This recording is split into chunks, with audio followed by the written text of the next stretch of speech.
Buenos días a todos. El título de este vídeo es la geometría del triángulo. Diréis, ¿esto qué tiene que ver con el chelo? Pues puede tener que ver, quizá os pueda ayudar lo que voy a comentaros. Seguramente habéis oído hablar de los planos a la hora de tocar, de poner el arco en las cuerdas, que no es lo mismo tocar en la cuerda Do que en la cuerda La. Todo esto os sonará, supongo, ¿no? Y si no, pues es algo que se habla en el mundo del cello mucho cuando se coloca a alguien que inicia el cello un poco las manos, ¿no?, para tocar. Muy bien. ¿Por qué geometría del triángulo? ¿Sí? Vamos a ver si me explico. Es un poco sofisticado quizá lo que voy a decir, pero la intención es que os deis cuenta de la lógica aplastante que tiene, ¿no? Si os dais cuenta, bueno, vamos a hacer una cosa, vamos a dividir en tres planos. No, tenemos 4 cuerdas, pero vamos a hablar de 3 planos. Un plano vamos a hablar para la cuerda Do, otra para las cuerdas Sol, Re simultáneamente, y otro plano para la cuerda La. Un plano en La, fijaos, 2, Sol, Re, 3, Do. Muy bien. Dicho esto, vamos a situarnos, por ejemplo, en la cuerda Sol, uno de los 3 planos que os acabo de decir. Bien, pues en la cuerda Sol, cuando estamos en el punto de salida arco abajo, en el talón, observad que se produce un triángulo. Podemos imaginar un triángulo donde este sería un lado, de aquí a aquí habría otro lado, y de aquí a, fijaos, el nudillo de mi índice, habría otro lado de ese triángulo imaginario, que forma un ángulo recto, ¿sí? Muy bien. Si sigo tocando y trato de sumar otro triángulo, fijaos, estoy en el medio justo, ¿no? Fijaos, más o menos. Nudillo, un lado. Si consigo hacer exactamente otro triángulo igual, sumar un triángulo igual, más o menos, ¿sí?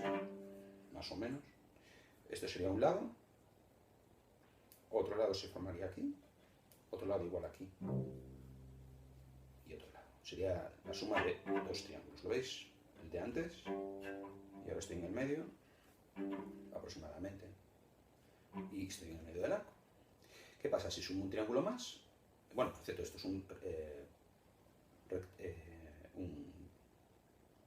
rectángulo normal y corriente, ¿no? Si sumo un triángulo más, ¿qué sucede? Un triángulo exactamente igual, rectángulo como el del comienzo, en el talón. Pues tengo un trapecio rectángulo, porque mantengo este ángulo recto aquí. Aquí se produce desde el nudillo aquí, otro lado, 1, 2, 3, 4, pero mantengo el ángulo recto. Entonces, como veis, en el plano Sol, Re es bastante fácil de controlar esto. Repito, hago un resumen. Triángulo, rectángulo, un rectángulo, perfecto, y un trapecio, rectángulo. ¿Qué pasa? Ahora esto lo tenemos que traspasar a los otros 2 planos, al plano del Do. Fijaos, se produce el triángulo igual.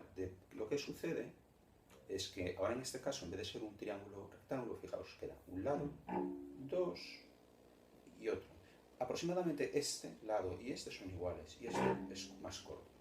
Si os dais cuenta, tenemos un triángulo isósceles, quiero recordar, ¿sí? Entonces, al ponerlos en el medio, conseguimos tener de nuevo un rectángulo. La verdad, sinceramente, ahora no me di mucha cuenta de qué rectángulos hay. Yo creo que como el de antes, más o menos. No, varía un poco. Se llamará rectángulo isósceles también. Y la verdad es que me queda muy lejos ya todo esto de cuando era estudiante. Y otro trapecio aquí. Si os dais cuenta, si me voy al Sol, por ejemplo, ahora, se ve más claramente. Aquí varía un poco la longitud de los lados, ¿lo veis? La simetría del triángulo es más clara con el triángulo el triángulo rectángulo. Bien, si nos vamos al plano del La, pongamos aquí el talón, que no sabía dónde tocar. Tenemos un lado, 2 y otro del nudillo del índice aquí. Si os dais cuenta, cada lado es diferente. Creo que se llama triángulo escaleno. Lo mismo, pasamos aquí.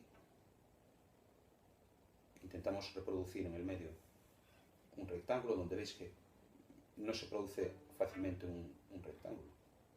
Bueno, sí se produce, donde hay dos lados iguales, aproximadamente iguales, mucho más largos que antes quizá, cuando estoy aquí, bueno, un poco más. Y en la punta, pues, un trapecio donde este lado es muy corto ahora, ¿veis? Pero no hay ángulo recto, es un ángulo agudo que se forma. Agudo, sí. Como veis, las mates no eran lo mío. Puede parecer un poco lioso, pero lo que tenéis que tener muy claro es el plano del sol y el re. Después simplemente tenéis que traspasar todo este asunto de los triángulos, que se ve tan claramente, mira, os lo recuerdo. El triángulo, rectángulo, rectángulo, con dos lados iguales y dos lados iguales, y el trapecio rectángulo. Traspasar este esquema, ¿lo veis? Aquí, y observad las diferencias en el triángulo. No hay que obsesionarse con esto, simplemente, si os vais a la, intentad mantener ese triángulo igual. Tenéis que ser muy conscientes de que al variar el plano por la forma del puente y de nuestro batidor, que es curva, pues esos triángulos, digamos, mutan de algún modo, ¿sí? Entonces yo os recomiendo que cuando observéis esto, primero tengáis muy claro el plano del sol y el re, y cuando lo veáis realmente claro, es cuando podéis pasar. Por ejemplo, decidís observar muy claramente la posición en el medio del arco, ¿no?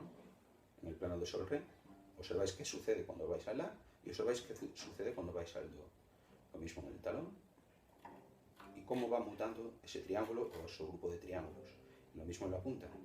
Estáis en el sol, ¿lo veis? El trapecio. Y cómo varía al variar el plano. ¿Lo veis? Pero tratáis de visualizar esto y os dará, creo que mucha seguridad, ¿sí? El imaginar estas formas geométricas. Espero que os haya gustado este vídeo. El próximo vídeo que voy a hacer va a estar muy emparentado con este, pero así os dejo para intriga, ¿de acuerdo? Y dejad vuestros comentarios abajo, sugerencias también, y si os ha gustado el vídeo, pues podéis darle al like si queréis, y suscribiros a mi canal, que estaréis pues a la última de los vídeos que vaya subiendo. Y muchas gracias por ver esto. Y nada, un saludo para todos y que tengáis un buen día.